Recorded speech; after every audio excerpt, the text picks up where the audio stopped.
Well, that's it for this week. I hope you've enjoyed the show. Up next, here on 2, it's the legend himself, Mr. Tony Blackburn, with his golden shower. Is that a misprint? Should that read golden hour? It's golden hour, Paul. That's what it's got. You put golden shower. Golden hour. Sorry, Tony, don't blame me. I'm only the messenger. You know what I mean? Malcolm and I, well, I don't know about him, but I'll be back next week at 5. So until then, you look after yourselves. Stay safe and well. Ta-ra, everyone. I'm Paul O'Grady, and this is Radio 2 on the BBC Sounds app, on your smart speaker, and on 88 to 91 FM. BBC News at 7 o'clock. This is Adam Porter. People attempting to cross the Channel have faced a third day of delays despite large queues at the Port of Dover easing. Officials say traffic is now flowing normally there, but there have been more long delays at the Eurotunnel terminal in Folkestone, which the AA has called the hotspot of holiday hell. Russia's Foreign Minister Sergei Lavrov has dismissed claims that his country has caused the global food crisis. Moscow is facing widespread criticism for firing missiles at the Ukrainian port of Odessa yesterday, jeopardising a deal to allow grain to leave the city. Mr. Lavrov said Western nations were distorting the truth about the impact of sanctions against his country. Yes, food was exempted. But what was not exempted was the possibility for the Russian ships to call on the Mediterranean ports. What was not exempted was the possibility of foreign ships to call on the Russian ports to take grain and other food cargo.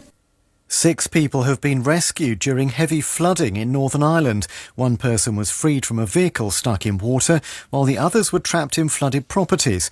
Homes and businesses in Londonderry and Strabane have been damaged, and drivers are being urged to take extreme caution.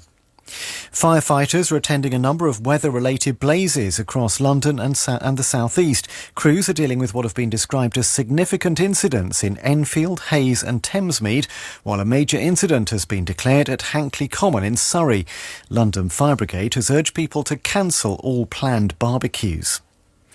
The US climate envoy John Kerry says President Biden is considering declaring a climate emergency to give him additional powers to introduce his renewable energy plans. He said the White House was exploring all avenues after some members of the US Congress blocked attempts to reduce the country's dependency on fossil fuels. He has many tools available to him, executive orders, and he is contemplating the issuance of a climate emergency in our country, which will give him additional power to be able to do some of the things we need to do. So the president could not be more committed to moving forward, notwithstanding some of the problems within the congressional response here. The entire board of Cricket Scotland has resigned ahead of the release of an independent review of racism in the sport. It's expected to reveal institutional racism in the country's game. Max Verstappen has extended his lead at the top of the Formula One Drivers' Championship after winning the French Grand Prix. His closest rival, Charles Leclerc, crashed while leading the race. It was a good day for Mercedes, with George Russell finishing third behind his teammate Lewis Hamilton. That was actually a tough race because my drinks bottle didn't work, but what a great result considering we've been so far off these guys all weekend.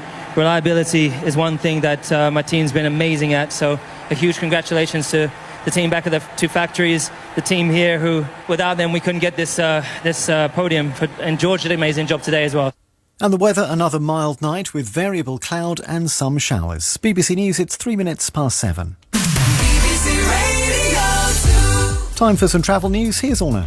Adam, thank you. And as you've been hearing, the high demand and the check-in and border control problems at Folkestone and the Port of Dover. Almost over now at the Port of Dover, as in no long delay showing there. But there is still quite a bit of congestion showing up at Eurotunnel, just on the approach. And the M20, that closure's still in, but it's changed now. So it's between Junction 8 at Leeds Castle and Junction 11 at Hythe. So Operation Brock is in place there, where the lorries queue. And they're stacked up, if you like, ahead of crossing the channel. But looking back better on the A roads are a lot better now. The A20, which was north of the M20, it was solid on Ashford Road. That's all back on the move now. The M2, that was your alternative, the eastbound coastbound side, and it's looking better now, moving quite well between 5 at Sittingbourne and 5 at Faversham, 6 at Faversham there. The A19, now on the northbound side near the A183 through to Sunderland Highway, there's been an accident in one of the lanes, and it's slow on the M1 down towards London at Nottingham at junction 26, then again at 11, that's at Dunstable South, and Cambridge to the A1 southbound near the A1M at Alconbury. There was a breakdown, it was in one of the lanes. The M25 is slow towards the Dartford crossing, but taking 10 minutes and more travel in the morning. Thank you very much. Now, Tony Blackburn's Golden Hour.